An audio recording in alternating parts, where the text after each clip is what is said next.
एक इम्पॉर्टेंट चीज़ है और मैं ये मानता हूँ कि इसको एक्सपोज करना चाहिए। मैं मंत्री होने के बाद मेरा बोलना शायद लोगों को लगेगा कि मैं क्यों बोल रहा हूँ। ये जो डीपीआर बनाते हैं, इतने घटिया क्वालिटी के डीपीआर बनाते हैं और हमको भी कोई शर्म नहीं आती कि वही प्रोसेस से वही गलत डीपीआर हम स्वीकार करते हैं, ना उनके ऊपर कार्रवाई होती है। स्टेट गवर्नमेंट में भी यही होता है, सेंट्रल गवर्नमेंट में भी यही होता है और डीपीआर वालों को कभी जिम्मेदार पकड़ा नहीं जाता। मुझे तो कभी कभी ऐसा लगता है कि सबको मिलाकर इनके ऊपर ही एफआईआर डालनी चाहिए, क्योंकि जब लोगों के मन में इसके प्रति ये जो एक उनकी गलती कितने लोगों की जान जाती है, इसका कोई ना कोई विचार करेगा कि नहीं करेगा। मैं भुगत भुगू मेरा एक्सीडेंट हुआ था, मैं लीडर ऑफ ऑपरेशन था महाराष्ट्र में। तब एक पेड़ पे जा red light car, police protection, siren car, 10, 12, 15 कारों का कैनवा होते हुए मैं एक पेड़ के ऊपर गया। पूरी गाड़ी पेड़ के कारण ट्रक के अंदर घुस गई और वो टायर के कारण बच गया, नहीं तो पूरे कट जाते थे। मेरी पत्नी थी, बच्चे थे, सब एक्सीडेंट हुआ पड़ा। कारण क्या? तो पेड़ रास्ते में आता है, उसको तोड़ने के लिए कलेक्टर को परमिशन मांगकर 3 साल हुए पर परमिशन नहीं मिली। फिर ड्राइवर को कैटरेक्ट निकला।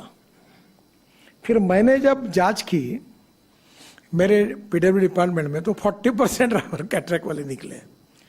फिर एक मुख्यमंत्री का गाड़ी का ड्राइवर अनेक सालों से गाड़ी चला रहा था, वो अंधा निकला। फिर एक केंद्रीय मंत्री का ड्राइवर, उसकी एक आंख गई थी।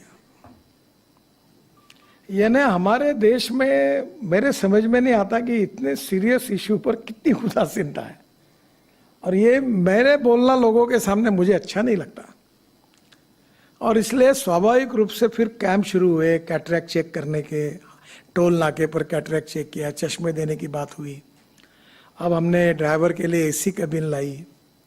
मुझे लगता है कि ये इशू शायद हमारी ये कमी होगी कि इसका जो महत्व है लोगों की जान बचाने का, शायद लोगों को समझाने में हम कम पड़े होंगे। और इसलिए ये अवेयरनेस और तैयार करना होगा। कानून के प्रति डर भी नहीं और सम्मान भी नहीं। और एक बात ये रिपोर्ट के कारण सिद्ध हुई है, तो मैं पीयूष को धन्यवाद दूंगा, कि जो प्रॉब्लम्स है, जो समस्या है, जो ब्लैक स्पॉट्स है, उसको सुधारने के बाद, उसमें कुछ सुधार करने के बाद एक्सीडेंट में और डेथ में कमी आई है। तो इसका मतलब रोड इंजीनियरिंग और ऑटोमोबाइल इंजीनियरिंग में सुधार करने से कमी आ सकती है। अब ऑटोमोबाइल इंजीनियरिंग में तो बहुत सुधार हो गया। सब लोगों ने 6 एयरबैग लगाना भी शुरू कर दिया है। अभी स्टार रेटिंग भी हुआ है। तो नेचुरली ऑटोमोबाइल इंजीनियरिंग में जो रोड सेफ्टी के लिए और हमारे लोगों की जान सुरक्षा के लिए वो हो गया है, और अगर कोई सुझाव आएगा तो करेंगे। ट्रक और बसेस में भी बस का कोड था।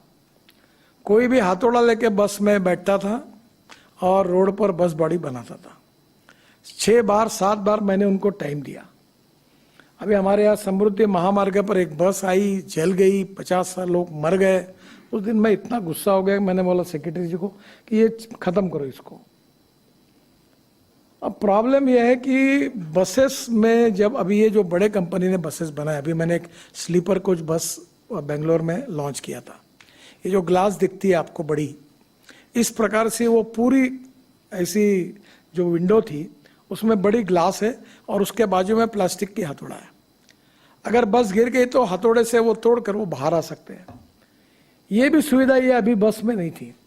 घटिया क्वालिटी कितनी बनाना, सस्ता बनाने के लिए, तो उसके कितने लोग मर रहे हैं। और इसलिए अभी हमने बस में भी और कार में पीछे से बेल्ट लगाने के बारे में नियम बनाया। आज सामने वाले बेल्ट के बारे में भी नियम बनाया। काफ़ी लोगों की जान उसके अंदर बच जाती है। और इसलिए मेरा जो सुझाव है कि अब विशेष रूप से जो स्कूल के टीचर है, हेडमास्टर है, इन्होंने आगे आना चाहिए। उनके स्कूल में रोड सेफ्टी की प्रतिज्ञा लेनी चाहिए। बच्चों को पढ़ाना चाहिए, चाहे इसके कितने डेंजरस है, कैसे लाइफ जा रहे हैं, कितने नुकसान हो रहे हैं, इसके बारे में एक लोगों का एजुकेशन, प्रबोधन, प्रशिक्षण, और उसके साथ फिर उसका ट्रेनिंग, तो ये जो जनरेशन तैयार होगी इसका बहुत फायदा होगा।